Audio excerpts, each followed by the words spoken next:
Bonjour à tous et bienvenue dans cette nouvelle vidéo de méditation biblique où l'on va continuer notre parcours dans l'évangile de Luc après un petit moment d'absence.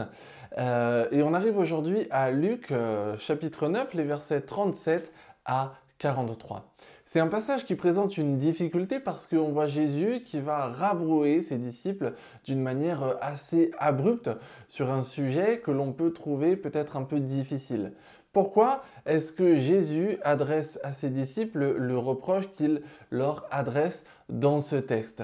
Après tout, ce qui leur était demandé, c'était quand même pas si facile à faire. Ici, il s'agit quand même d'accomplir un miracle, alors que ce soit une guérison ou un exorcisme, selon l'interprétation que l'on choisit, parce que soit on peut considérer que c'était vraiment un démon qui possédait cet enfant, soit on peut considérer que c'était quelque chose peut-être d'ordre plus médical, hein, ça ressemble à des crises d'épilepsie, hein, ce qui est décrit ici, et on peut penser aussi que en voyant ces crises d'épilepsie, le père a tout de suite tiré la conclusion que c'était vraiment un démon et que c'était peut-être pas exactement le cas, mais en fait, dans les deux cas, la réponse à la question, au reproche de Jésus, va être que, en fait, c'est qu'ils n'ont pas été capables de faire quelque chose qu'ils auraient dû pouvoir faire. Pourquoi est-ce qu'ils auraient dû pouvoir le faire? Eh bien, ça, on l'a vu il y a quelques chapitres, il y a quelques temps, c'est au chapitre 9 de cet évangile,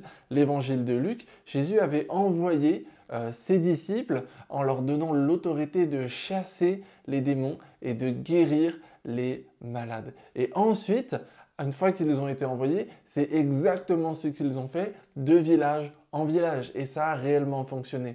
Donc, que ce soit un exorcisme ou une guérison dont on est en train de parler dans ce texte-là, les deux, les disciples l'ont déjà fait. Et donc, on peut penser que les disciples devraient pouvoir le faire à nouveau. Et c'est pas pour rien que cet homme est venu vers les disciples pour leur demander de guérir son fils. Il savait sûrement très bien ce que les disciples avaient fait, il savait sûrement très bien que les disciples avaient déjà fait cela pour d'autres, et il vient leur demander cette fois de le faire pour son fils, mais cette fois, ils n'ont pas été capables de le faire. Pourquoi? Pourquoi les disciples n'ont pas été capables de faire quelque chose qu'ils avaient déjà fait? Quelque chose pour laquelle Jésus leur avait déjà donné autorité et ça avait déjà marché. Peut-être que cette fois, ils ne s'en sentent plus tout à fait capables. Peut-être qu'une fois que la flamme de ce premier épisode où Jésus les a envoyés, une fois que cette flamme est passée, eh bien, ils ne se sentent plus tout à fait capables. Peut-être qu'ils ne saisissent pas très bien, pas tout à fait, que ce que Jésus leur a donné, il ne le reprend pas. Peut-être qu'ils ils peuvent rester là, ils ne saisissent pas qu'ils peuvent rester là où Jésus les a emmenés sans régresser.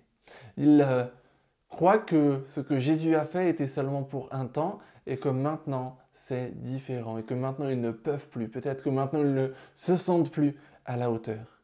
Eh bien, le message qui est pour nous ici, c'est de nous souvenir. Souvenons-nous de ce que Dieu nous donne. Souvenons-nous de là où il nous a emmenés dans le passé.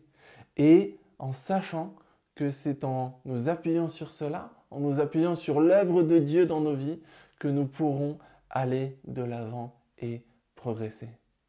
Souvenons-nous de tout cela. Souvenons-nous du passé pour nous souvenir de ce que Dieu nous a donné et de ce que nous pouvons vivre encore aujourd'hui.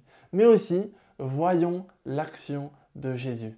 Jésus, dans ce texte, finalement, il vient pallier lui-même au manquement de ses disciples, même s'il les a repris assez vertement, il vient lui-même pallier. Il ne les laisse pas seuls dans ce bourbier dans lequel ils se sont mis. Et ça, c'est pour nous aussi. Dieu reste présent pour nous aider à chaque fois que nous en aurons besoin. Je vous souhaite une très bonne journée et je vous dis à bientôt pour une nouvelle vidéo.